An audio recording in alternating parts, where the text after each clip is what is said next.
All right. Hello, everyone. So we will be talking about the many avenues of publication, hosted by yours truly, Dennis Brown, Dr. Farrell, next meeting, and our professor, Stephanie Swanberg. All right. So let's get into it. Again, the importance of knowing where to publish. Like I said earlier, there's many avenues to publish. I put three questions on the board. I'm going to say it out loud so people on Zoom can hear me. One is, why should I care? Like, meaning the audience. Why should we care that you're doing this work? What is the importance of your work? Who are you communicating with, right? Like, is there a specific audience that you want to know about this work, this published work? What is the potential impact?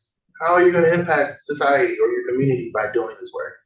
It's important to know that because when you go into it, I mean, sometimes if you're like doing a piece of work and then you don't know the potential impact, that's sometimes good when it comes to confirmation bias. But at the same time, there got to be some type of figuring out like, okay, there is a reason why I want to do this. There's a reason why I'm invested in this, right? You want to have some type of investment going into this. Like most research, there is somewhat an investment upon understanding the potentiality of how it might impact the community.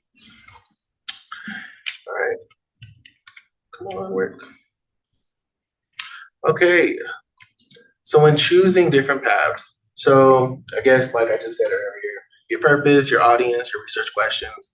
Um, so ask yourself, what impact do you want to have on society and the population might affect? So like this should be the question you should have all throughout your work, not just the start of it, not just the middle of it, everywhere. Like even at the end, even if you find something that's not something that you expected to see, you should know or have some type of understanding of what impact you might have placed on your.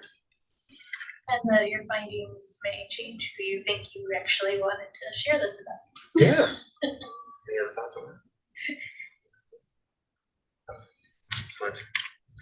Okay. So publication type. So things I'll be talking about today, as well as Stephanie and Dr. Farrell will be talking about.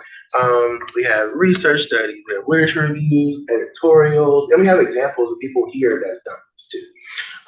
Case reports, book chapters, newsletters, and other creative works. The creative works, that's the, I mean, to me, that's one of the exciting parts because that's something I did not know was a possibility. So stay tuned because we're going to talk about that as well. So research studies being, basically a research question or topic that collects, analyzes, and reports original data, right? So this is the most common publication type. You can do either a brief report, short communications, or an original empirical research, or medical analysis or systematic review. There are some examples of people here that's done stuff like this. So we have Dr. Callan, who had a research team along with Stephanie, and tell us more about this study. And I think this was a systematic review, right? Yeah. So do you want to talk a little bit more about that? Sure, I can talk about this. So this was an area that I had worked a lot in at my previous institution as a faculty member, and I was trained in doing systematic review research methodology. So I brought that to MSP and kept talking about it, and then Dr. Callan was like, can we do that here? And I'm like, yes, of course we can do that here. So that article was the first systematic review done here at MSP, and we were really interested in looking at diagnostic tools, and because of kind of the emergence of the Conners Continuous Performance Test 3 in the literature, not being used to diagnose ADHD, being used to diagnose other things, it seemed like there was an opportunity here to really investigate how people were using this and why. So that systematic review essentially went through the process of collecting literature, analyzing it, extracting data, and coming up with themes. So that's the first one. We're working on a second one right now with a different diagnostic test for ADHD, and may be able to do some other things with it that we're excited about. So that's a great thing. Cool. Thank you. And notice on here, a lot of these research studies have multiple people on them. Especially the one with Dr. Callan is like a huge team, right? I mean, systematic review is a lot of work. It so is a lot of work. But there are also opportunities like with Grace Freeman, who is a master's student here that graduated in 2023. She did a study that looked at the big five personality traits, how they relate to risk behaviors. So like it's possible to like do some of these studies solo. So I don't think that you have to have a team in order to do these big projects. It's still workable and still doable. And also, we will share these slides so you can have access and click on the links and actually look at what they did. So that's always an option. Literature reviews. This is my jam. I love the literature reviews. Okay, so it's a comprehensive summary and critique on a possible research question you have that you may have seen within literature. So my example here was breaking the cycle, treating intergenerational trauma with trauma-focused ACT. That was my first project, and I really just wanted to understand what does intergenerational trauma look like and what therapy can really help with that. And I was already like invested in trauma-focused ACTs. I was reading this book and I was like, oh my goodness, this is so cool. So like, how can I relate to my experience of intergenerational trauma? And so I just started looking at like research of what do people already talk about. And so I just kind of like had to spread out because I realized my research question wasn't like there was no one doing the study. There was no one doing the research in regards to trauma-focused ACTs. And so I wanted to start, okay, what's intergenerational trauma? So I started breaking down articles that talked about intergenerational trauma and the historical trauma, the complex trauma, and like it gets very like expansive because you want to give people a history of what you're looking at. And so I started off with that and then find themes of what I saw with Black parenting, because the population I was looking at was mostly dealing with Black parents, but also I wanted to expand it just for parents in general. So I looked at articles that mostly dealt with people of color that were experiencing intergenerational trauma after getting secondary trauma from their parents. And so I looked at Vietnamese Americans, I looked at African Americans, I looked at Turkish Americans that were experiencing those after effects of getting that secondary trauma and having later issues with child development and also like going into adulthood. And so it gave me more questions, a question that kind of inspired my dissertation topic too. And so a literature review sometimes when people think about literature reviews, it can seem like, okay, I'm just writing about articles. It's not. And it gets muddy because sometimes people think about annotated biographies, which are like basically you breaking down like a whole entire article or summarizing a whole entire article, which is a literature review is not exactly like that. It's more like you're finding themes of what the literature you've already read. And then when Stephanie Swanberg, like she's the one taught me all of this. You're breaking down all of these articles and finding out what things that you saw in relation to all the articles. You're comparing them and you're synthesizing them to say, okay, this is what the conversation is, right? This is what the past 10 years of articles have shown me has been talked about, and this is what I'm going to do different, or this is what I think should happen differently, right? Because that's the critique part of like, okay, this is what they say, and these are some of the kind of solutions that I've talked about, this is some of the limitations I talk about. There might be a new study that deals with this. There might be a new study that might ask more of the question. Like when I did my literature review, I asked the question of, there is more talk about intergenerational trauma with Black mothers than Black fathers. There needs to be more studies on that. Or I talked about, a lot of people talk about CBT, but now people talk about trauma-focused ACT or ACT. And I had a whole section explaining what ACT was and how it could relate. And so I think that would kind of set forth making me go into like a publication-wise projects. And that mostly because Stephanie convincing me and pushing me into doing it. But it was worth it. And and I think there are like some sample journals here that can kind of like help with narrowing down how to like at least start that literature review process. So they're like the Journal of Black Psychology, Journal of Cross-Cultural Psychology, and the Graduate Student Journal, and there's more journals. So don't think this is the only resource that you can do published literature reviews. But there's other examples. I know like Charmaine Brown did like an LGBT veteran experience one. And then I think, Ray and Dr. Callan did an explanation of social anxiety disorders. And I remember that actually pretty well. And sometimes even like with literature reviews, again, you can do it solo, but you also can have a professor that you can work with to get that project off its ground.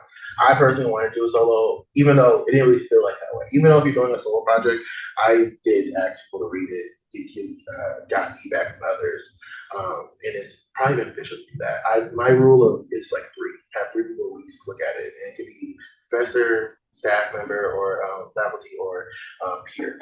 So I do a combination of those, so like I can get different perspectives. Because your audience could vary.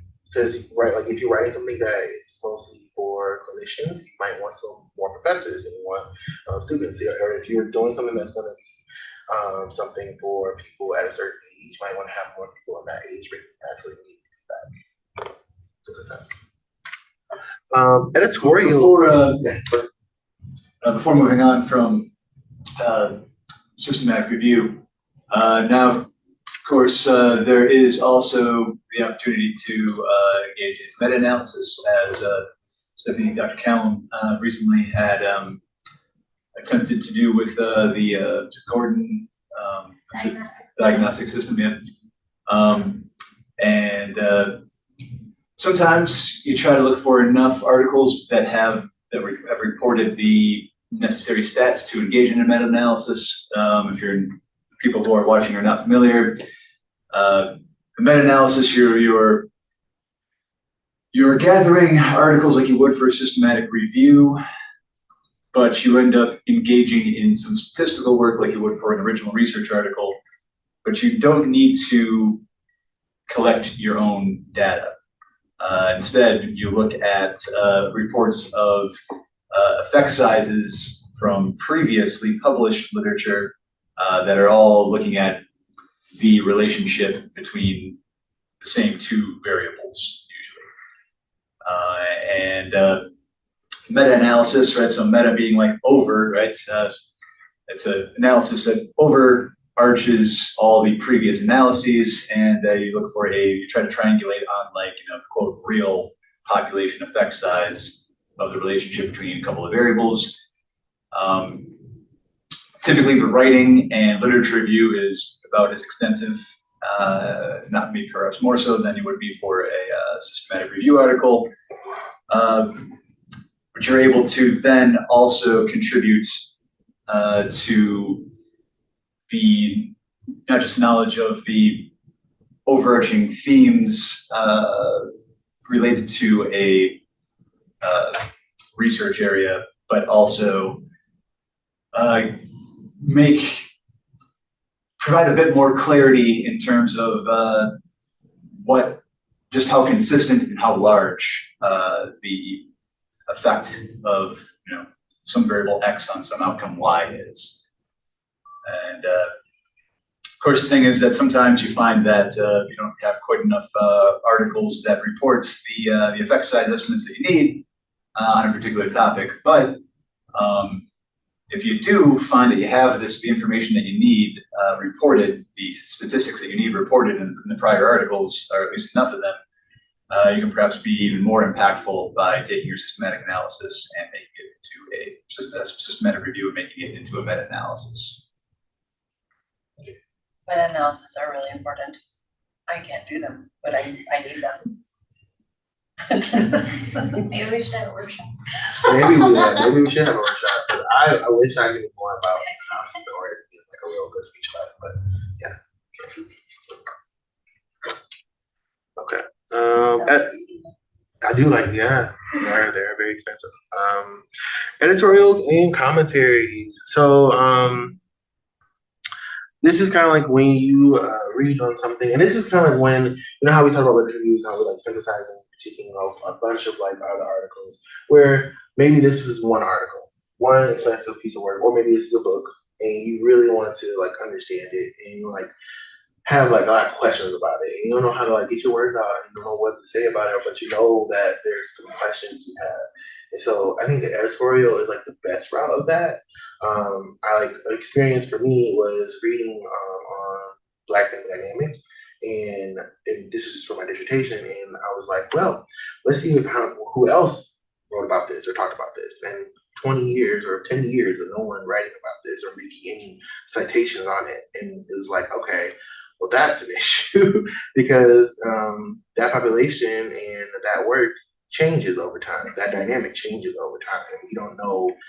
It's not just a one-off, it's all, and that's it. And I feel like there needs to be more talk about that. And so, doing editorial of that book or doing an editorial of an article that might touch a little bit on it, just to kind of give context of, okay, this is what this book or this is what this article said, and this is my critique on it, or this is my experience with it, or this is what research may challenge for it. And so some examples was Courtney and Dylan that both did an article responding to Maslow's views of technology and culture. And this is and the thing about this editorials. I don't know if this is all true, but I know for their two things, it was like 3 pages of work that they had to do, like writing about this article. And this is like a really good experience too, because it's like, but I don't know if it was Courtney's first time. I think it was Dylan's first time doing the article, but let's see if I can access it. Oh, I gotta get it. It's under the barcode. I got it. They're too important for me. Okay. But I would suggest you guys take a look at it. It is really, really good, and it brings something that was created at a different time frame and bringing it to the 20th century, or bringing it to now, and giving critiques and getting light to newer things that matter, so maybe didn't think about. I will note for editorials and commentaries, a lot of journals don't offer open submissions for those. They're usually solicited or invited, but a lot of times there will be calls for such things. Mm-hmm. So keeping an eye on journals that you are starting to become familiar with or in your research interest areas, kind of getting a feel for what types of articles they typically publish and if there are opportunities where they do send out calls for this. I'm glad you brought that up because that just reminded me that these articles that Courtney and Dylan did, that was an invite from Division 32, which is the Division of Society of Human Psychology. And Maslow was humanistic, so that was like a thing they were offered to do a critique on. And so this was their response to those, which came publication. So it was like, if you have a journal that you already read religiously, because I do, I have a couple of them, always be on the lookout if they are looking for writers to kind of critique something or give an editorial to something, especially if it's a topic that you feel like you're passionate about. Just always be on the lookout for those. Okay, for case reports, I'm just gonna say. For case reports, we don't have any specific examples here of faculty or student collaborative projects that report on specific client experiences. But these are very common. They're especially common in the medical field, but there are a lot of psychology journals that also seek out and publish case reports. And I've listed some of them here just as examples. One of the things you do have to think about when doing case reports is you have to get permission from the client up front to be able to actually write about them. Because it is on a single person, you have to make sure you keep information like confidential and unidentifiable. So there are things about this, but it is another like potential opportunity that maybe you could work with a practicum supervisor or anything if something came up in your work that you're like, hey, this feels like it's unique, or I feel like this is something we should talk about, and maybe it could be a potential case report.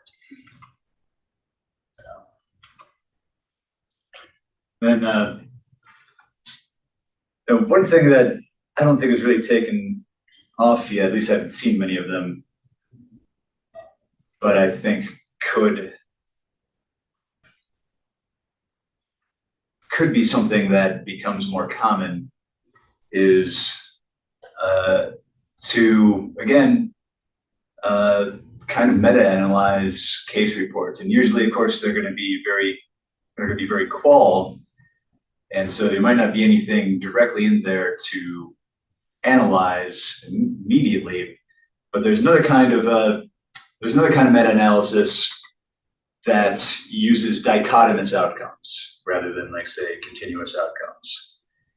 And when you're doing a meta-analysis on some continuous outcome, you're looking for the effect. You're looking to triangulate on the effect size. But you can also do meta-analyses on dichotomous outcomes, such as whether or not a particular event or theme or experience is present in someone's qualitative data and within their within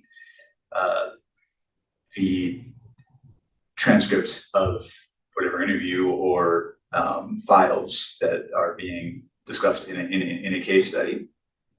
And so if you found a lot of if you found a lot of case studies on similar type of clients or patients, or a similar sort of very specific type of clinical pathology, you could start to either through using human rating to go through and look at the themes, or by creating your own natural language processing algorithm.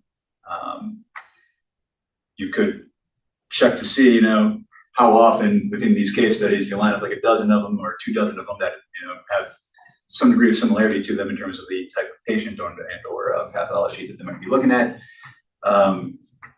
You could do an analysis, a meta-analysis in terms of whether or not certain specific themes are coming up, right? Code each of those, code each case report as a 0 or a 1 for having or not having theme A and theme B, right? And I don't think it's not something I've seen a lot of, but it is very much a possibility that I feel like eventually it's got to start taking off.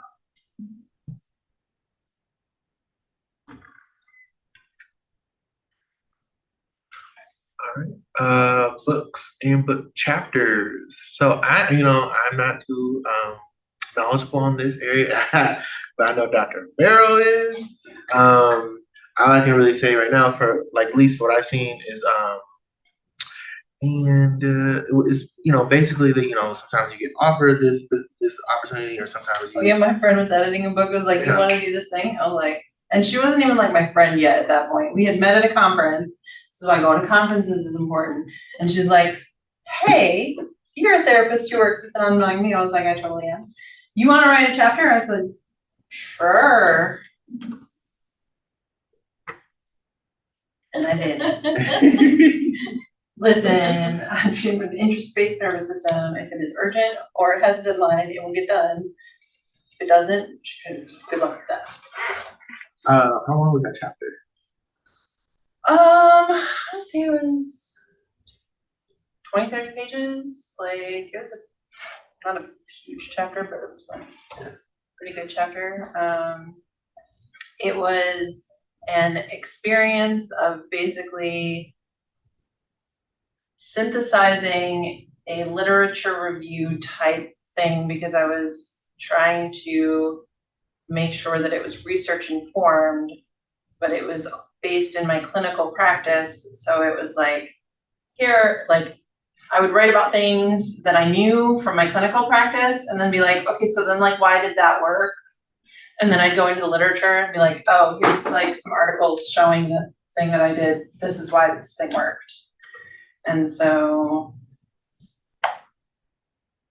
I still don't love it as much as I love other people's books, but it exists. It's a great book. I read it. It's good. You guys should read it. It's in the library. I believe it's in the library. Yeah. To be perceived. Yeah. And one of the things that I'll note about the differences between most of the other things we talk about today that are article-based, the process for books and book chapters is very different. It's usually a proposal process. So there'll be a call sent out to wherever, a listserv, might be given through your network. It might be at a conference, but they'll send out a call we're looking for chapters on XYZ, or we're putting together an edited book on this. And they are asking for a proposal to be submitted on what that chapter would actually talk about. And it's usually like an outline of what you anticipate you would cover. It describes essentially the 3 questions that Dennis has up here. Why should anyone care? Who are you trying to communicate with? The potential impact. So whereas with publishing, you write an entire article and you submit it to a journal for an article. For a book, it's you write a proposal and you submit the proposal and you see if it gets accepted, and then you write the book chapter for the book. So 2 very different processes for publishing for those types of things. I know that until today. Thank you. So if you guys have any aspirations, I think I got that word right. I think I did. Okay. To want to do a chapter in a book, or at least want to be notified that's an opportunity that you want to be like noticed or seen. Like Stephanie was talking about, joining some listservs, or divisions too. That's very true. Divisions. Also, get connected with faculty. I mean, a lot of these faculty members are doing books. I mean, Dr. Buzzwitz did a book, and she had one of the doctoral students do with her. So making sure you have connections and making sure. I'm a very much of a person that's like word of mouth. So like I will talk to people all the time, and people know that I talk their ears off. So it's good. Sorry for it's do what best fits for you, but make sure you maximize your opportunities of having those opportunities. Does that make sense? Book reviews. Anyone want to jump in on that?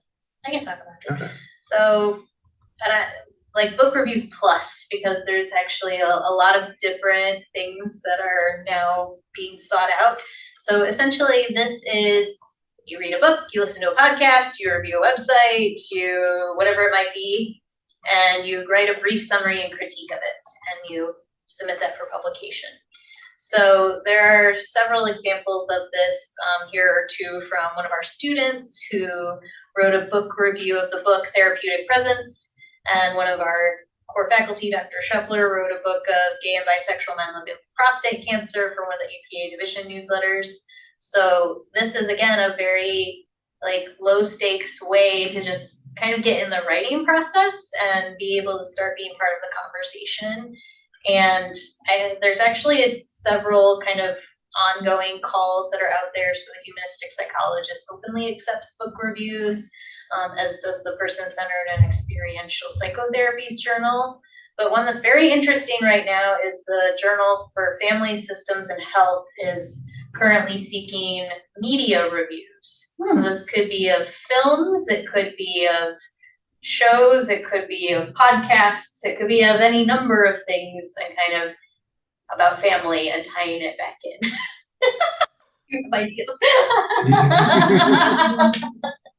So Who knows if they're gonna want anything to do with non-monogamy, but I got some reviews of some non-monogamy media, let me tell you. So I think that's an example of there's a current call out there where they're actively seeking these unique things. And again, for an easy way to kind of get your feet wet and start getting into that habit of working with journals and kind of figuring out, this could be a really easy way to start. On some stupid polyamory. Yeah. Please do not get what you learned from polyamory from Sister Wives.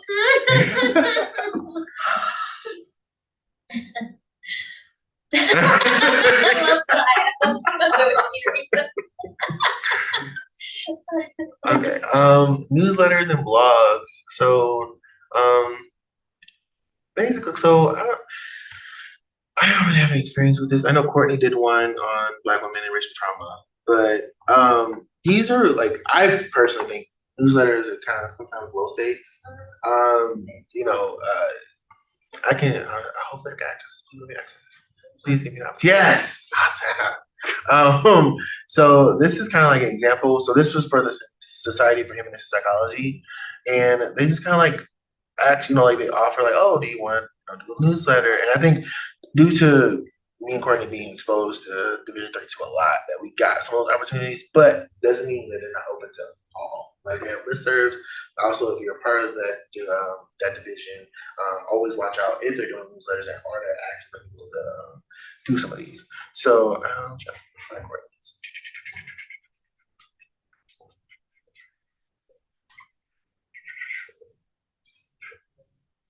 You can see there's a lot of articles. a lot of them. Burning butter. So yeah, so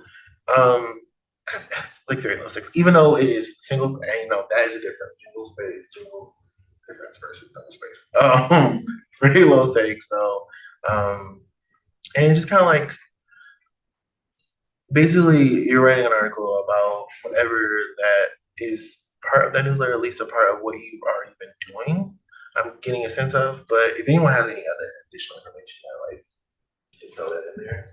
I think a lot of divisions have newsletters. Yeah. And so again, joining a division or a couple of divisions that interest you is one way of just starting to hear about these opportunities and get a feel for what is out there. Because a lot of it is somewhat connection based and just being in the right room or on the right listserv or in the right network, and then hearing these things through those. Personal narratives? Yes, some newsletters, and this is true of journals as well, may send out calls for just personal stories of something that's happened. Last time we talked about journals that are for students to publish in, so I've seen that a lot in student journals, that they have a variety of different types of publication types. So that might be one of them. I like that you brought up about personal narratives because there's also creative works. And this can be personal essays or narratives, poems, artwork, and other creative outlets. So I know Family Systems and Health are doing a current call for any narratives or poetry or haiku, or 55-word stories. Yeah.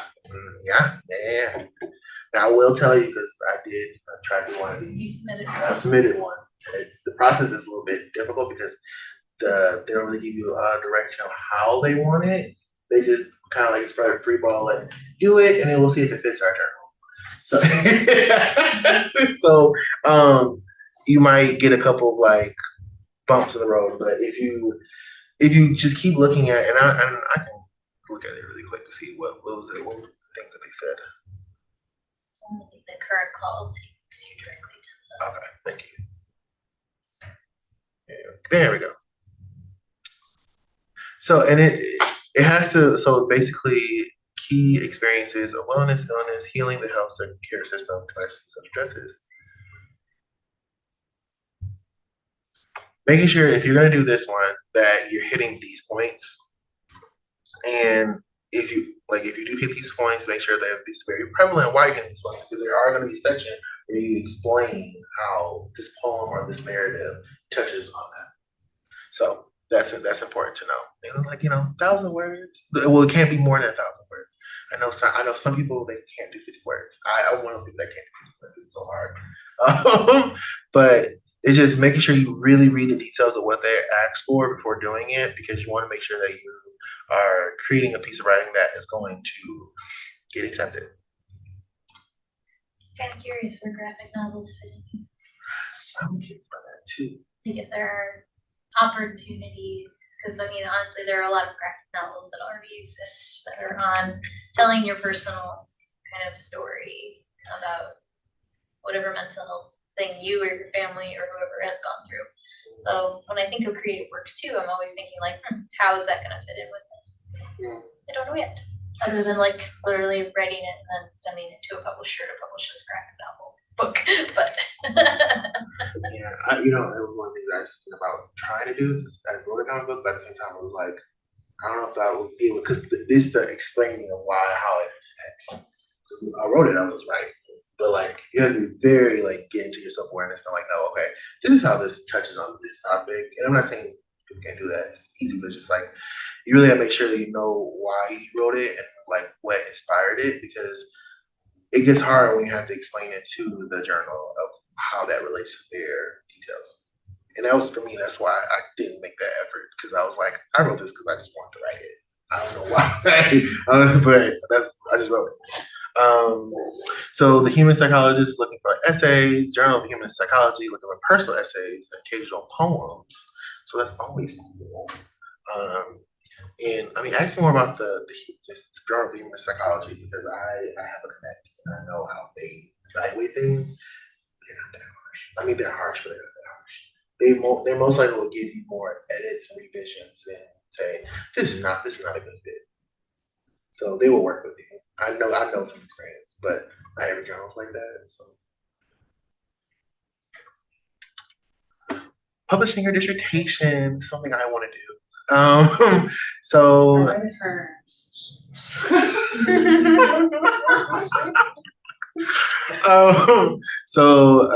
There's some resources that we put on here. So adapting dissertation to thesis. So make sure if you like get into this stage in your program, wherever you are, if you have aspirations to do a doctoral program or do a dissertation.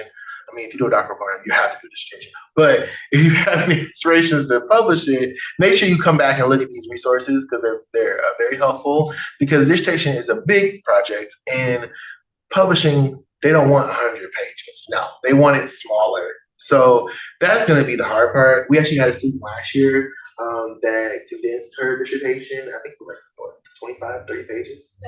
Yeah, and that was like crazy, because I think her actual dissertation was like 120 pages. Yeah, so she had to really use these resources to help her kind of figure out, okay, what are the things that I need to talk about in this article? And sometimes your dissertation might get breaking up into 5 articles, depending on what you find. I know Dr. Bloggy, who is the program director here, I think she has like 3 I think 3 that came out of her dissertation. Yeah. So it's important to know, like, hey, maybe I can't talk about this aspect of what I found, but I can write about this one, and then I can expand this. That could be article, and it's important to know, especially if you're doing something like your dissertation. You'll find different avenues of what you can make into an article. It should definitely be a goal. If you're doing a dissertation, You should get credit for it. and I mean, there are dissertations are now put online and published in a certain way, but you get far more Reach. and visibility if you are published in a peer review.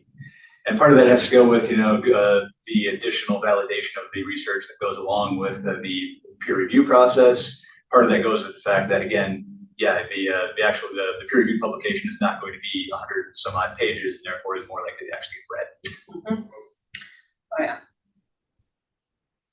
So any of you guys out there that's doing a dissertation, do it. I'm telling you.